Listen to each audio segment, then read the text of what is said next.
नमस्कार. वृद्ध व्यक्तींसाठी सर्वात धोकादायक ह्या 5 सवयी ज्या लगेच सोडा. नंबर 1, तासन तास बसून राहणे म्हणजेच एक प्रकारचं धूम्रपानच आहे.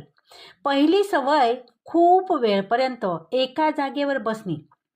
60 वर्ष वयानंतर शरीराचं मेटाबॉलिझम घटत जातं, प्रक्रिया धीमी होते आणि अशामध्ये जर तुम्ही 5 ते 6 तास एकसारखं बसून राहता तर ते तुमच्या हृदयाला, फुफ्फुसाला आणि मांसपेशीसाठी एक प्रकारचं विषासारखं बनतं.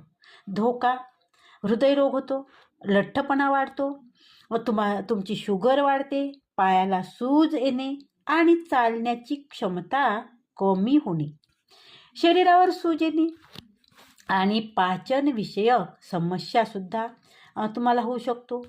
तर ही प्रक्रिया तुम्ही काय कराल तर तुम्ही रोज प्रत्येकी 30 मिनिटानंतर उठा आणि 2 मिनटं पहिले घरातील छोटे छोटे काम करत राहा.